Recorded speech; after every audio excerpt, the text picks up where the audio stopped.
પુરુષોત્તમ રૂપાલાના નિવેદનના મામલે વધુ એક અપડેટ આવી રહી છે કે તેમાં કોઈ સંતની પણ એન્ટ્રી થઈ શકે છે અને તેમને વચ્ચે રાખીને આ સમગ્ર મામલો શાંત પાડવા માટેનો પ્રયત્ન હાથ ધરાઈ શકે છે। હાલ જે વિગતો મળી રહી છે તે અનુસાર આ સમગ્ર મામલે રૂપાલા ગધેથડ ગાયત્રી આશ્રમના લાલ બાપુ સાથે મુલાકાત કરી શકે છે। ક્ષત્રિય સમાજની આસ્થાનું ધામ છે ગધેથડ આશ્રમ અને લાલ બાપુ પાસે ક્ષમા માંગવા રૂપાલા તેમના આશ્રમ પર જઈ શકે છે। ગોંડલ ખાતેની ક્ષત્રિય સમાજની બેઠક પૂર્ણ કરી તેઓ તેમના આશ્રમ પર જાય તેવી શક્યતા જોવાઈ રહી છે।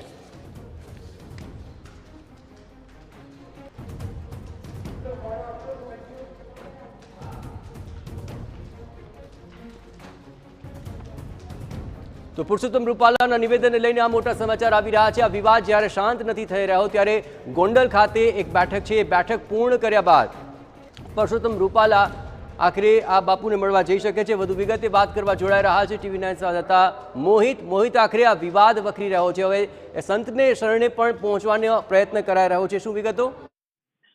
જયેશ, જે રીતે પુરુષોત્તમ રૂપાલા દ્વારા જે ક્ષત્રિય સમાજને નિવેદન આપવામાં આવ્યું ને ત્યારબાદ આખો વિવાદ છે તે સામે આવ્યો છે।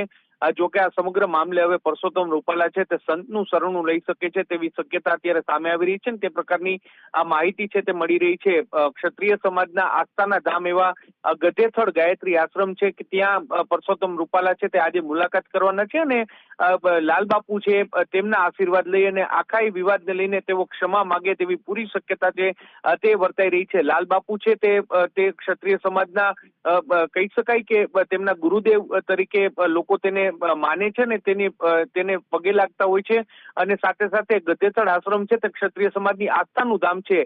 ત્યારે આખો વિવાદ છે તે પૂરો કરવા માટે પુરુષોત્તમ રૂપાલા છે આજે સાંજના સમયે કે જ્યારે ગોંડલમાં ક્ષત્રિય સમાજની બેઠક છે તે બેઠક પૂર્ણ થયા બાદ તેઓ ગધેથડ આશ્રમ જવાના છે ને લાલબાપુને મળવાના છે। ત્યારે લાલબાપુ ના જે આશીર્વાદ બાદ આ વિવાદને લઈને કયો નવો વળાંક આવે છે તે જોવાનું સૌથી મહત્વનું રહ્યું, પરંતુ આખા વિવાદને લઈને હાલમાં પુરુષોત્તમ રૂપાલા છે તે સંતનું શરણું લે તેવી પૂરી શક્યતા ત્યાં જોવા મળી રહી છે। જી જય આભાર મોહિત। તો આખરે ક્ષત્રિય સમાજની આસ્થાનું ધામ છે ગધેથડ આશ્રમ અને ગોંડલ ખાતેની ક્ષત્રિય સમાજની બેઠક પૂર્ણ કરી રૂપાલા તેમને મળવા જઈ શકે છે।